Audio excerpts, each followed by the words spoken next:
Bon, allez, je sais pas quoi faire. J'ai envie de vous faire une petite vidéo là. J'ai appris ça.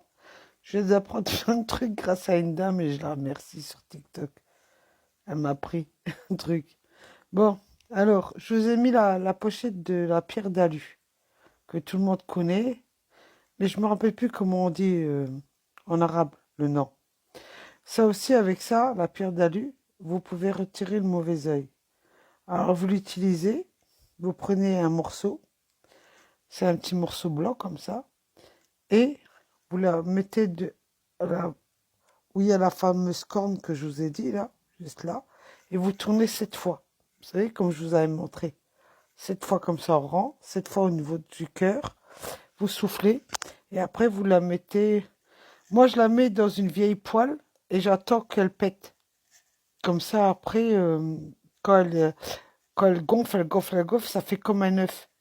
Ça fait une bulle, et normalement, c'est là que vous savez que euh, il y a du mauvais œil. Et après, ça gonfle tellement que ça explose. Vous savez, ça pète d'un coup.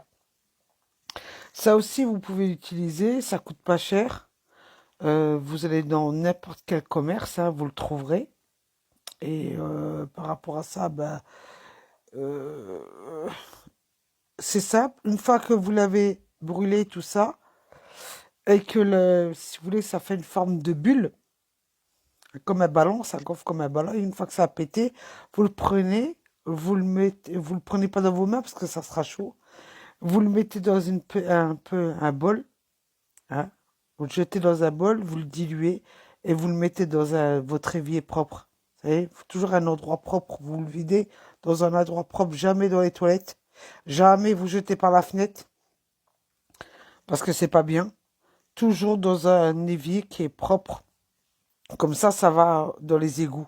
Voilà. Tout simplement. Et la pierre d'alu, on l'utilise pour tout, hein, pour le mauvais œil. Il y a des personnes qui l'utilisent même pour faire la moustache, hein.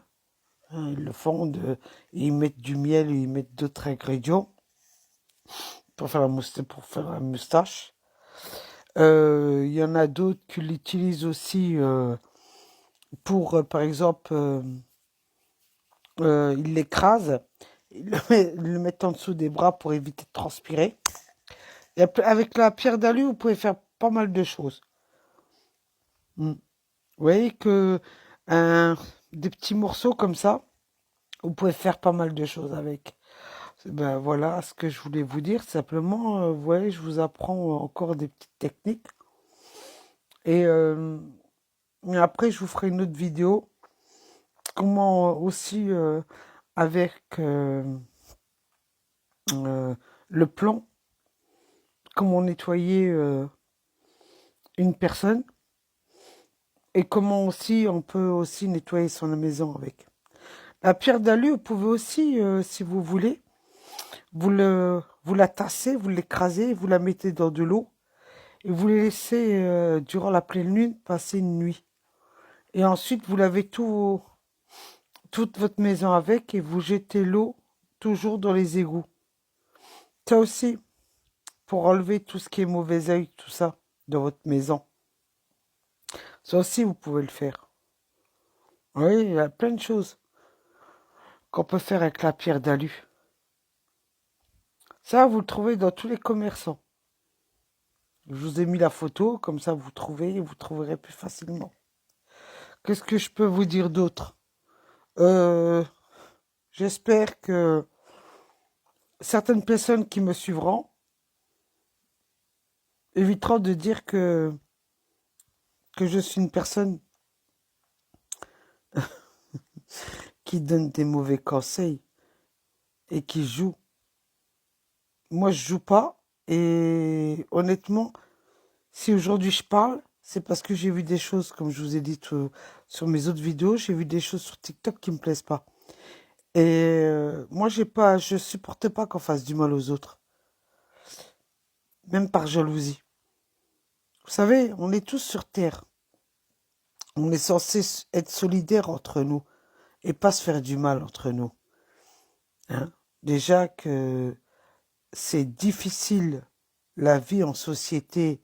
C'est difficile aujourd'hui d'avoir la santé. C'est difficile de faire beaucoup de choses de notre vie sans qu'après que les gens derrière, hein, vous envient de quelque chose que vous n'avez pas.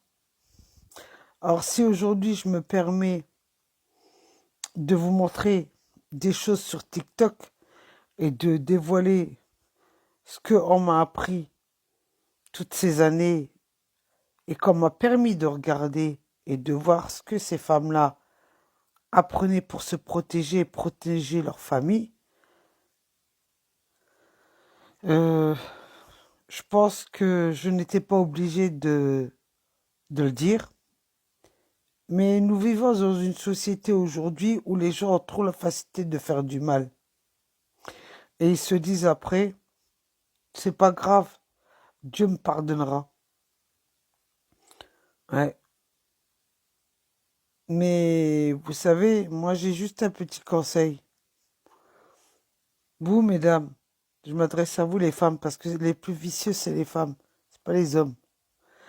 Vous savez, mesdames, quand vous faites du mal, que ce soit à la famille, ou à vos amis, ou aux enfants de vos amis, ou quelqu'un parce que il a un boulot, il a une maison, il a une voiture, il a tout ce que vous souhaitez, que vous pouvez aussi l'avoir. Mais vous enviez cette personne. Et que, comme on dit, vous lui faites du mauvais œil, au lieu de lui dire Beslamtek. Hein? Le mot magique, c'est Beslamtek. Ou je sais plus quel terme qu'on donne pour pas faire le haine. Mais ça, vous l'oubliez beaucoup. Vous vous permettez, vous, mesdames, la plupart du temps, envier les filles des autres, envier la vie des autres. Pour autant, vous êtes capables toutes, de les avoir. Et si vous n'avez pas eu cette vie-là, qu'est-ce qui vous dérange de permettre à vos filles de devenir les femmes que vous n'avez pas pu être? Une femme travailleuse, une femme qui étudie. Tout ce que vous n'avez pas pu faire, permettez-le à vos filles de le faire. Et évitez de faire de l'œil aux enfants des autres ou d'envier les autres, parce que vous êtes tous capables. N'oubliez jamais, mesdames, vous avez des filles, vous pouvez aussi avoir des garçons, mais vos garçons pourront un jour avoir des filles, pourront avoir aussi des enfants, comme on dit. Vous savez, les descendants des descendants. Alors si vous arrivez à faire du mal aux autres, pensez bien que les autres vous feront du mal aussi. Vous savez, hein, il n'y a pas de limite, il n'y a pas de fin hein, dans ces histoires-là. Et comme certains disent, hein, qu'est-ce qui tue le plus? Que les médecins ne décèlent pas et que la plupart des gens qui vont voir un médecin et qui disent « Mais docteur, je comprends pas. Vous me dites que j'ai rien, que ma santé va bien et pour autant j'ai des douleurs atroces. » Ben, à votre avis, c'est le mauvais œil. L'envie des autres. On appelle ça le hassadine. Ceux qui ont tout, mais qui ne s'aperçoivent pas qu'ils ont déjà tout le bonheur autour d'eux. Mais le fait qu'il y ait une personne qui ait une étincelle et qui bouge et qui aime la vie, c'est ça qui vous dérange le plus. Ouais, c'est ça qui vous dérange le plus. Un jour, j'ai été voir, je sais pas si j'aurai le temps de vous la raconter. Un jour, j'ai été voir une personne et cette personne s'est permis de me dire oui, qu'est-ce que tu t'inquiètes, ton futur, il sera magnifique. Par contre, moi, mes enfants, ils sont malades, gravement malades. Et je l'ai regardé, je fais, ah, moi, je vais avoir une vie magnifique. À quel âge, je lui ai répondu. Quand j'aurai 70 ans, 80 ans, je pourrai plus marcher. Je serai dans un fauteuil, t'appelles ça une vie magnifique. J'ai eu la vie magnifique, je la veux maintenant à 54 ans, pas quand j'aurai 90 ans que je lui ai répondu. Et je fais concernant vos enfants, parce que vos enfants, ils ont des soucis. Je dis, pensez dans votre tête, durant ces années, qu'est-ce que vous avez fait? Pourquoi aujourd'hui vos enfants subissent? Simplement. Voilà ce que je